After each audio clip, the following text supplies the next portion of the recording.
The Beverly Hilton in Beverly Hills in Los Angeles is no ordinary hotel. It's a contemporary icon. It can boast of more famous guests, more saucy scandals and more Hollywood award ceremonies than any other, and was also sadly the scene of one of the most high-profile celebrity deaths this century. Recently reopened following a $35 million top-to-bottom interior remodeling, will it live up to its formidable reputation?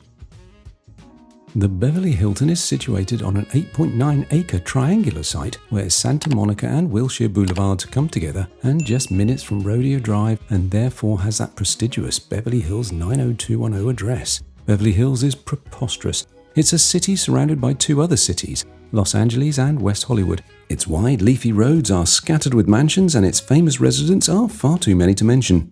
If you stay here, a good wander round is a fascinating way to spend an afternoon. Let's go back to the hotel. The Beverly Hilton opened in 1955, and the exterior and famous red signage has faithfully maintained much of its architectural 1950s showpiece look. It has 566 guest rooms, 352 in the main Wilshire Tower 8-story building, and the rest in the adjoining Oasis building. The hotel has hosted the annual Golden Globe Award ceremony since 1961, and virtually every Hollywood star that's ever existed in the last 60 years has arrived onto the red carpet from this rather pedestrian-unfriendly circular entrance driveway. The main entrance is set up for arrival by car, so the narrow crisscross pavements don't lend themselves to a more environmentally friendly approach. There are pedestrian side entrances though. Once you're out of your limo, you enter the hotel through the main lobby. At the end of 2020, following the $35 million makeover, the main lobby area was redesigned to be more intimate, but these 2005 textured gold murals by artist Nancy Lorenz have thankfully survived. Obviously, making a lobby that can hold up to 1,000 people more intimate was a challenge, but the designers added more small seating areas to complement the vast open space.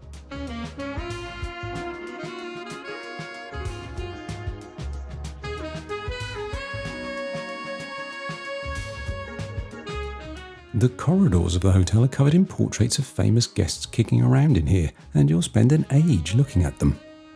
They're great.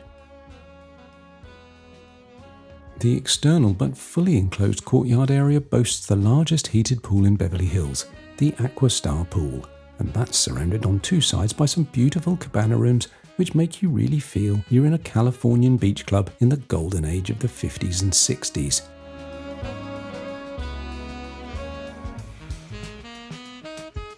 The 2020 renovations included adding Mercato, the grab-and-go outdoor eatery, and also refining the outdoor area of the Circa 55 restaurant.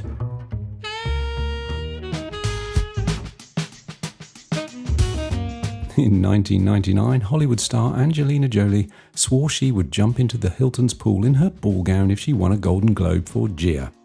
She did, and she did. There is a bit of a visual oddity out here. If you look at the pool from the restaurant, it has this Cabana Beach Club appearance. Nice. However, wander to the other side and look back, and you'll see a completely different view. That blooming great monolithic concrete lump punching you in the face is the side of the Grand Ballroom, the venue for the annual Golden Globes. Brutal. Other areas include the Oasis Courtyard, a completely underwhelming area overlooked by Oasis guest rooms that in our opinion look like a throwback to the 1960s holiday camps. Hi-de-hi! Only UK viewers may get that reference. We didn't venture into the Wilshire Garden and Secret Garden as they were laying out an event, and I thought I might get told off. Guest privacy is very important to us, you know, and to them.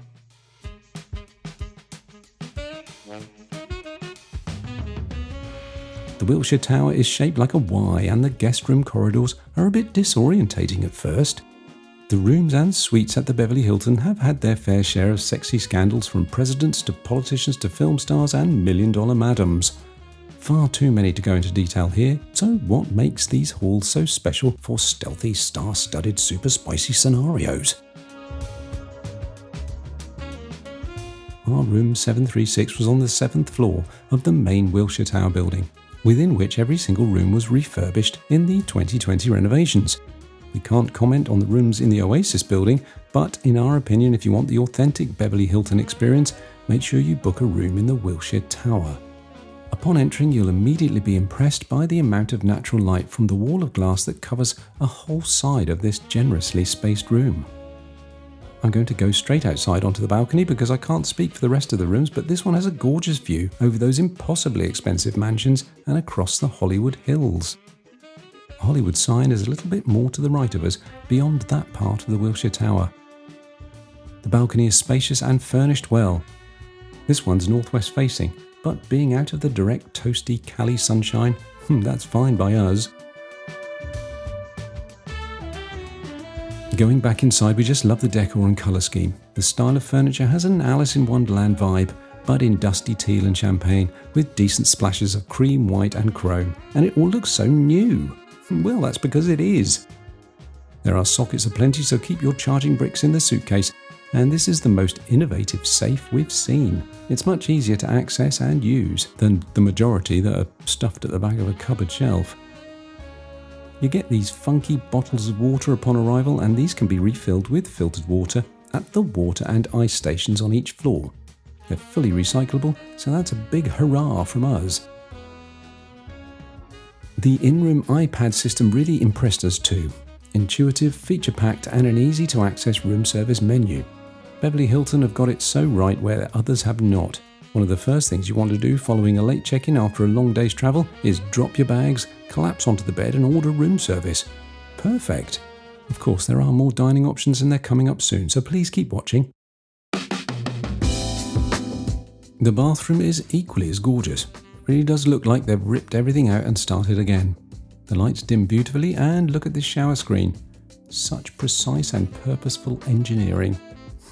You can tell I appreciate the nerdy little things, eh? Overall, this room was bang on the money, which is a good thing considering this hotel is not at the budget end of the LA hotel scale. If you have very deep pockets and a light appreciation of the macabre, you might want to book Suite 434. In February of 2012, singer Whitney Houston was found dead in the bathtub of Suite 434 the night before she was due to attend the Golden Globes. Following the tragedy, the room remained closed to guests, and for many years, and supposedly permanently, there was no room 434. However, it has recently been reopened.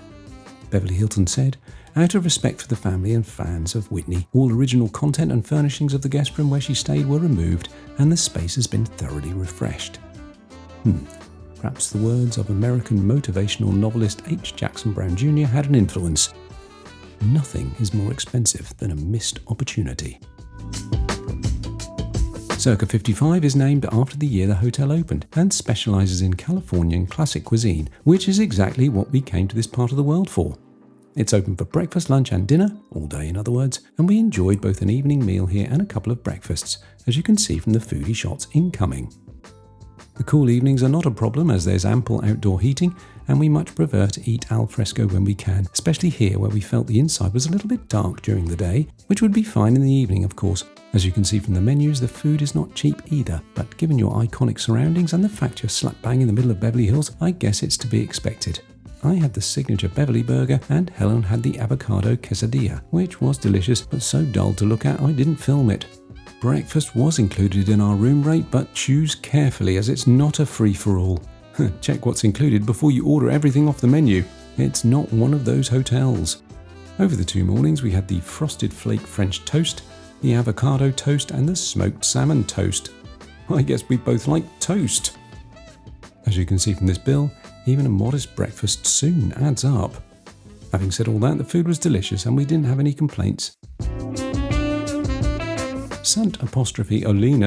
Santolina, is an evening-only dining venue and claims to be a melting pot of Israeli and Meg cuisine with a South Cali spin. Whatever that means. Is a spin different to the more popular twist? Who knows? Unfortunately, we didn't have the time to eat here, but we did have a little poke around, and as you can see here, it's a rather pleasant place to eat. The Beverly Hilton is a famous hotel in an extraordinary area of Los Angeles, and that's what appealed to us. But also appealing was the 1950s look and feel to many of its facades and features. It's safe to say our expectations were largely met, although it is a tale of two hotels. We loved the Wilshire Tower, but were completely underwhelmed by the look of the Oasis side of the hotel. When booking, we'd advise a little due diligence and choose with your eyes firmly open. Also, if you're looking for value for money, the Beverly Hilton won't be top of your list. Additionally, if you like the current layout of the pool area, I'd be relatively quick to book, as planning permission has been obtained to completely redevelop a huge area of the triangle behind the hotel to incorporate a couple of high-rises and a botanical garden, with a redesign of the pool and removal of the current enclosed cabana rooms. In our view, this will ruin that 50s period feel and change the visual ambience of the hotel for good. That huge white monstrous carbuncle of a wall will remain though, so it's a bit of a lose-lose. Marilyn Monroe, a former guest, once said, "Hollywood is a place where they'll pay you $1,000 for a kiss and 50 cents for your soul." Let's hope this hotel doesn't give away its soul for the lure of a developer's kiss. Now you've got this far, here's a few other hotels you might be interested in. See you around.